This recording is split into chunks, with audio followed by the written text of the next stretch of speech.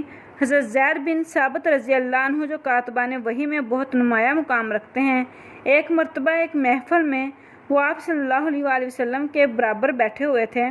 آپ صلی اللہ علیہ وآلہ وسلم کا گھٹنا ان کے گھٹنے کے اوپر تھا۔ جب لوگ فرشی نشست پر قریب قریب بیٹھتے ہیں تو اکثر ایسا ہو جاتا ہے کہ ایک کا گھٹنا دوسرے کے گھٹنے کے اوپر آ جائے۔ اس موقع پر آپ صلی اللہ علیہ وآلہ وسلم کے اوپر اچانک نزول وحی کی کیفیت طاری ہوئی۔ زید بن ثابت رضی اللہ عنہ کہتے ہیں کہ مجھے ایسا محسوس ہوا جیسے کسی نے احد پہاڑ جیسا بوجھ لا کر میرے گھٹنے پر رکھ دیا ہے اور ابھی میرا گھٹنا چورا چور ہو جائے گا۔ تاہم یہ کیفیت صرف چند لمحے جاری رہی اور جو ہی حضور صلی اللہ علیہ وآلہ وسلم سے یہ کیفیت ختم ہوئی تو ان کے گھٹنے پر سے یہ بوجھ بھی فوراً ختم ہو گیا۔ اس لمحہ آپ صلی اللہ علیہ وآلہ وسلم نے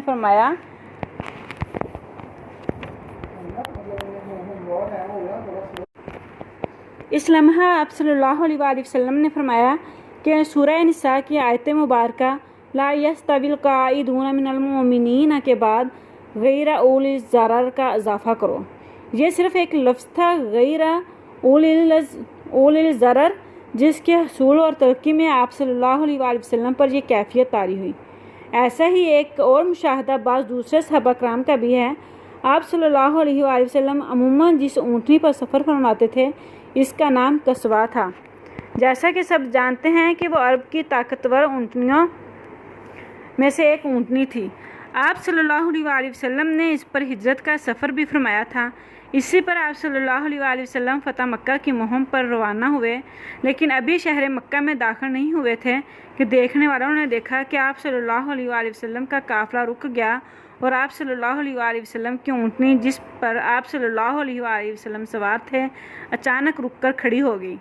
دیکھنے والوں نے دیکھا کہ اس کی ٹانگیں اس طرح لرز رہی ہیں جیسے اس کے اوپر کوئی بہت بڑا بوجھ لاد دیا گیا ہو۔ وہ اس بوجھ کو برداشت نہیں کر سکی اور فوراً ہی بیٹھ گئی، لیکن بیٹھ کر بھی اسی طرح ہانپتی رہی کہ جیسے ایک بہت بڑے بوجھ تلے دب گئی ہو۔ تھوڑی دیر کے بعد اس کی یہ کیفیت ختم ہوگی اور وہ کھڑی ہوگی اور کھڑے ہو کر چلنے لگی۔ رسول اللہ صلی اللہ علیہ وآلہ وسلم نے کاتبان وحی کو یاد فرمایا جو اس وقت ہمراہی میں تھے اور یہ آیت لکھنے کا حکم دیا، وَقُلْ جَاءَ الْحَقُّ وَزَهَقَ الْبَاطِلُ إِنَّ الْبَاطِلَ كَانَ زَهُوقًا۔ ان دو مثالوں سے اندازہ ہوتا ہے کہ تلقی وحی کا تجربہ جہاں اور کئی اعتبار سے بڑا بھاری تجربہ تھا، وہاں اس میں ایک اہم پہلو جسمانی بھاری پن کا بھی تھا۔ جسمانی بھاری پن سے کہیں بڑھ کر ذمہ داری کے اعتبار سے یہ ایک بہت بھاری کلام تھا۔ احکام کی تبلیغ اور ان پر عمل درآمد کے اعتبار سے یہ ایک بہت بھاری فریضہ تھا۔ جن احکام و ہدایات پر یہ کتاب الہی مشتمل تھی ان کو انسانوں تک پہنچانا اور ان احکام کو بالفعل نافذ کرانا ایک بہت ہی بھاری کام تھا۔ پھر اس سے بھی بڑھ کر پوری انسانیت کی جو ذمہ داری اس کلام کے لانے والے اور منتقل کرنے والے پر تھی۔ اس کا شدید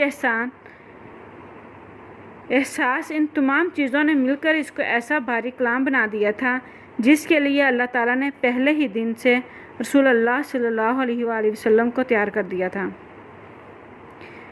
قرآن مجید میں ایک جگہ وحی کے اسالیب کے بارے میں بھی بتایا گیا ہے کہ وحی کس طرح نازل ہوتی تھی۔ ارشاد ربانی ہے، کسی بشر کی یہ حیثیت نہیں ہے کہ اللہ تعالیٰ اس سے براہ راست کلام فرمائے سوائے وحی کے یا پردے کے پیچھے سے یا کسی ایچی کے ذریعے سے۔ قرآن پاک میں یہ 3 طریقے بیان کیے گئے ہیں۔ ان کی مزید تفصیلات کتب تفسیر میں دیکھی جا سکتی ہے۔ انہی 3 طریقوں کو رسول اللہ صلی اللہ علیہ وآلہ وسلم نے ایک حدیث میں بیان فرمایا جو صحیح بخاری کے پہلے باب کی دوسری حدیث ہے۔ باب کا عنوان ہے رسول اللہ صلی اللہ علیہ وآلہ وسلم پر وحی کے نزول کا آغاز کیسے ہوا۔ اس باب میں امام بخاری رضی اللہ عنہ نے 2 حدیث شامل کی ہیں۔ ایک تو مشہور احادیث انما الاعمال بالنیات ہے، دوسری حدیث ایک طویل روایت ہے جو عائشہ صدیقہ رضی اللہ عنہ سے مروی ہے۔ وہ کہتی ہے کہ ایک شخص نے رسول اللہ صلی اللہ علیہ وآلہ وسلم سے دریافت کیا کہ یا رسول اللہ صلی اللہ علیہ وآلہ وسلم، آپ پر وحی کیسے آتی ہے؟ آپ صلی اللہ علیہ وآلہ وسلم نے فرمایا، بعض اوقات تو ایک ایسی آواز براہ راست دل اور دماغ میں اترتی ہے جس میں تسلسل ہوتا ہے، کوئی نشیب و فراز نہیں ہوتا، کوئی انقطاع نہیں ہوتا، اور وہ مجھ پر سب سے زیادہ بھاری ہوتی ہے۔ پھر رسول اللہ صلی اللہ علیہ وسلم کے ارشاد کے بارے میں کہ سب سے سخت تجربہ یہی ہوتا ہے۔ حضرت عائشہ رضی اللہ عنہ فرماتی ہیں کہ شدید سردی میں بھی میں نے آپ کو دیکھا کہ نزول وحی کے وقت آپ کی پیشانی مبارک سے پسینہ اس طرح جاری ہوتا تھا کہ جیسے کسی فصل کھول دی جائے، یعنی جیسے رگ کاٹنے سے خون بہتا ہے اسی طرح پسینہ جاری ہو جاتا تھا۔ اس سے اس بات کی مزید وضاحت ہوتی ہے کہ تلقیہ وحی کا سخت ترین اسلوب یہی ہوتا تھا۔ دوسرا اسلوب یہ ہوتا تھا کہ اللہ تعالیٰ کی طرف سے بلا واسطہ ہم کلامی ہو اور اس کے نتیجے میں آپ صلی اللہ علیہ وآلہ وسلم تک پیغام پہنچ جائیں، یعنی من وراء حجاب، پردے کے پیچھے سے۔ اور تیسرا طریقہ وہ جس کا قرآن پاک میں ذکر فرمایا گیا ہے، یعنی بعض اوقات فرشتہ میرے سامنے انسانی شکل میں آتا ہے، پیغام پہنچاتا ہے اور میں اس کو یاد کر لیتا ہوں۔ ان 3 طریقوں میں سے زیادہ تر نزول وحی پہلے طریقے کے مطابق ہوتا تھا۔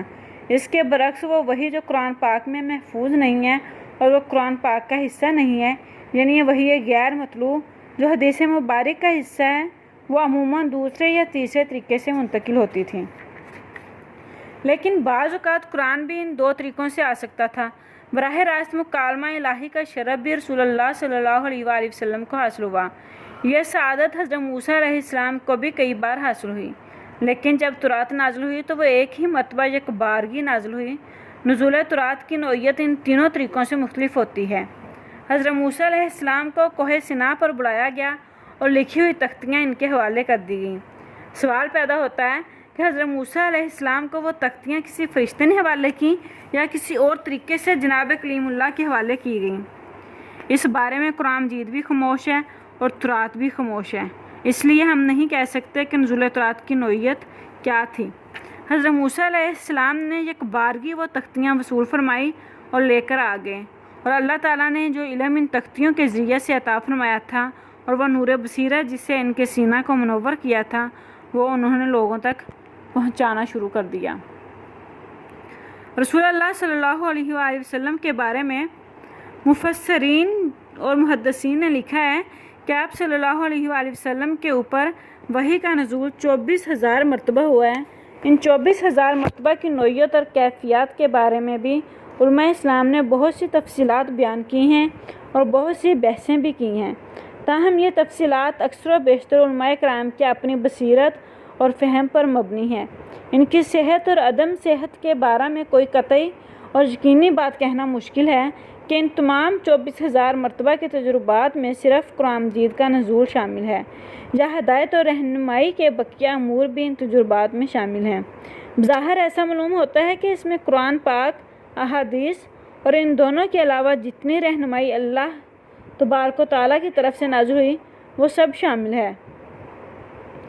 حدیث قدسی اور حدیث رسول صلی اللہ علیہ وآلہ وسلم دونوں اس میں شامل معلوم ہوتی ہیں، لیکن چونکہ اس کی کوئی صراحت قرآن پاک یا حدیث میں موجود نہیں ہے، اس لیے ان تفصیلات کے بارے میں قطعیت کے ساتھ کچھ نہیں کہا جا سکتا۔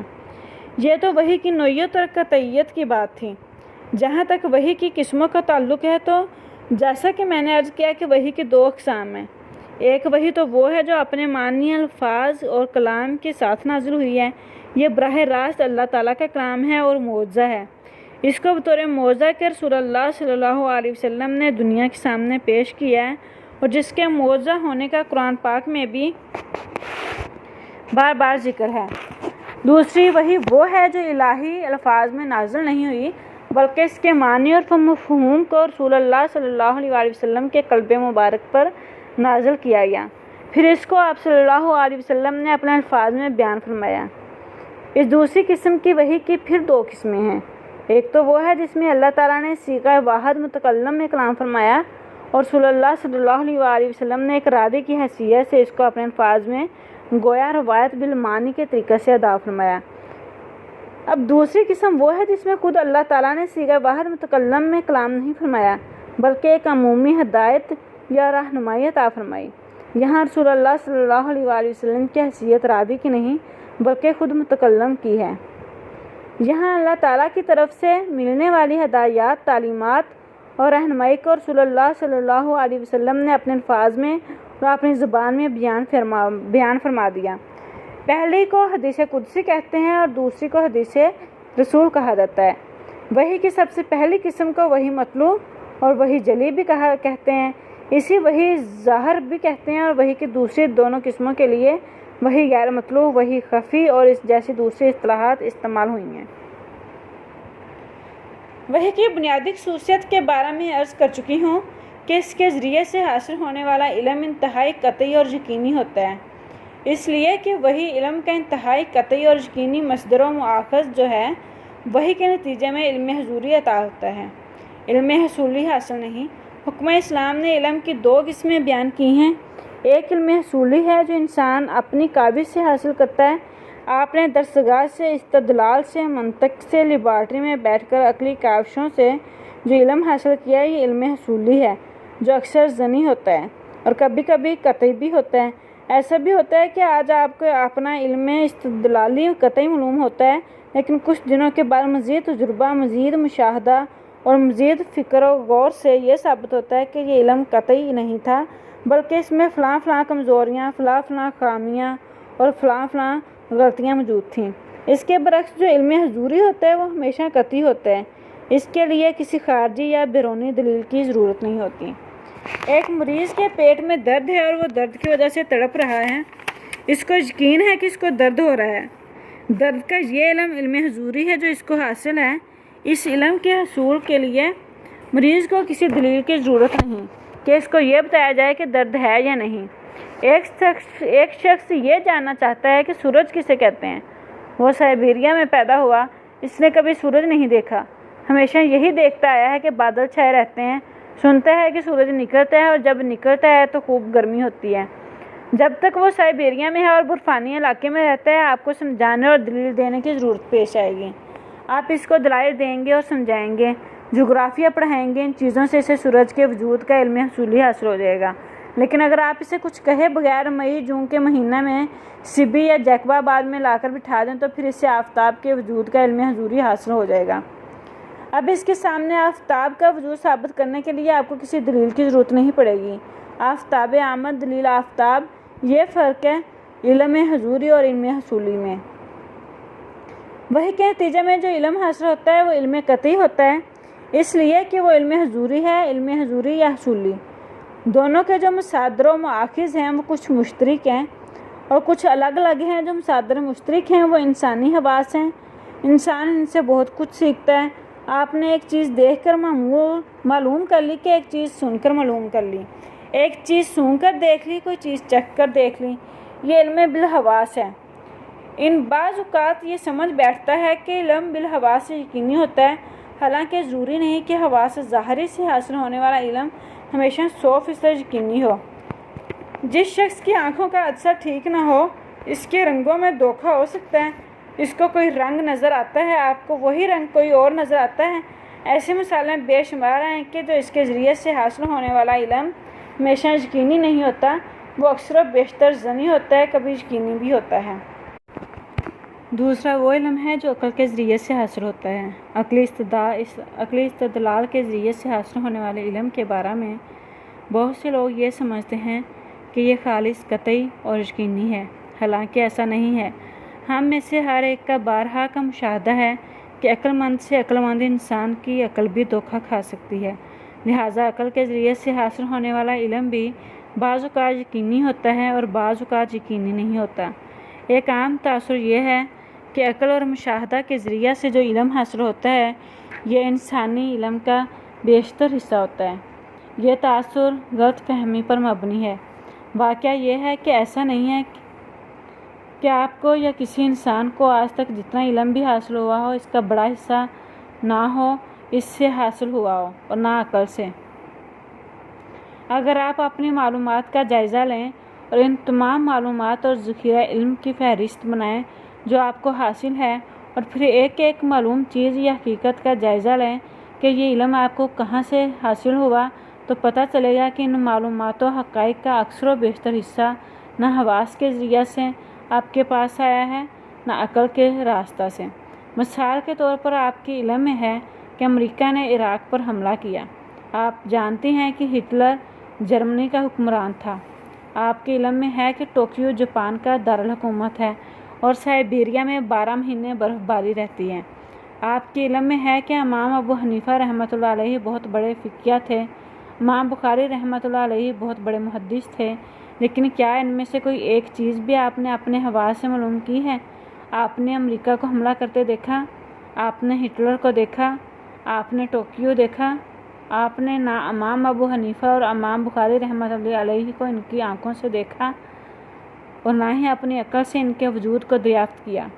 ان چیزوں کو عقل سے معلوم کیا ہی نہیں جا سکتا۔ یہ تمام چیزیں جو آپ کو معلوم ہیں یا کسی کو معلوم ہوتی ہیں، یا سب کسی کی خبر یا کسی کی اطلاع دینے سے معلوم ہوتی ہیں۔ اس کے لیے آپ خبر کی اسلامی اصطلاح استعمال کر سکتی ہیں۔ یہ علم جو ہمیں اور آپ کو حاصل ہوا ہے یہ تمام تر نہیں تو اکثر و بیشتر خبر کے ذریعے سے علم حاصل ہوا ہے۔ کسی نے خبر دی کہ امریکہ نے عراق پر حملہ کر دیا، کسی مورخ نے کتاب میں لکھ کر خبر دی کہ ہٹلر جرمنی کا حکمران تھا، کسی اخبار نویس نے خبر دی کہ ٹوکیو جاپان کا دارالحکومت ہے، کسی جغرافیہ دان یا سیاح نے بتایا کہ سائبیریا میں 12 مہینے برف پڑی رہتی ہے۔ گویا معلومات کا بیشتر ذخیرہ اور بہت بڑا حصہ خبر کے ذریعے سے ہم تک منتقل ہوتا ہے۔ یہ بات کہ ہماری معلومات اور علم کا بیشتر ماخذ خبر ہے، خود اپنے مشاہدہ اور تجربہ سے ہر شخص معلوم کر سکتا ہے۔ جب ہم خبر کا جائزہ لیں گے تو پتہ چلے گا کہ خبر غلط بھی ہوتی ہے اور درست بھی ہوتی ہے۔ بہت سی خبر دینے والے غلط بیانی بھی کرتے ہیں، بعض اوقات جان بوجھ کر غلط بیانی کرتے ہیں اور بعض اوقات غلط فہمی سے غلط بات کو خبر کے طور پر منتقل کر دیتے ہیں۔ لہٰذا صحیح خبر کو غلط خبر سے ممیز کرنے کا کوئی پیمانہ بھی ہونا چاہیے۔ وہ پیمانہ کیا ہے؟ وہ پیمانہ جو ہر مسلمان اور غیر مسلم، مغربی اور مشرقی، عالم اور جاہل اپنے سامنے رکھتا ہے، وہ بہت آسان اور سیدھا سادہ پیمانہ ہے۔ وہ یہ کہ ہر انسان سب سے پہلے یہ دیکھتا ہے کہ جس نے خبر دی ہے وہ خود سچا ہے یا جھوٹا۔ آپ سب سے پہلے یہ دیکھتے ہیں کہ خبر دینے والا ابتدائی اندازہ میں آپ کو سچا معلوم ہوتا ہے یا جھوٹا۔ اگر آپ کے اندازہ میں وہ سچا ہے تو آپ اس کی بات مان لیتی ہیں، لیکن اگر آپ کے اندازے میں وہ شخص جھوٹا ہے تو آپ اس کی دی ہوئی خبر کو درست نہیں مانتی، مشکوک ہونے پر بھی نہیں مانتی۔ اور یہ تین ہی شکلیں ہیں، یا سچا ہے، یا جھوٹا ہے، یا مشکوک ہے۔ دوسری بات یہ دیکھی جاتی ہے کہ وہ شخص ایمانت دار ہے یا نہیں۔ ہو سکتا ہے کہ سچ تو بول رہا ہو لیکن ایمانت دار نہ ہو، سچ بات کسی بری نیت سے بتا رہا ہو۔ اگر سچا بھی ہو اور ایمانت دار بھی ہو تو اس کی بات فوراً مان لی جاتی ہے۔ تیسری بات یہ کہ آپ یہ بھی جاننا چاہیں گی کہ جو شخص کوئی خبر دے رہا ہے اس خبر کے معاملہ سے اس کا براہ راست کوئی تعلق بھی ہے یا نہیں۔ بالفاظ دیگر اس کا ذریعہ علم کیا ہے؟ کیا اس کو اس معاملہ کا پورا اور قطعی علم حاصل ہے؟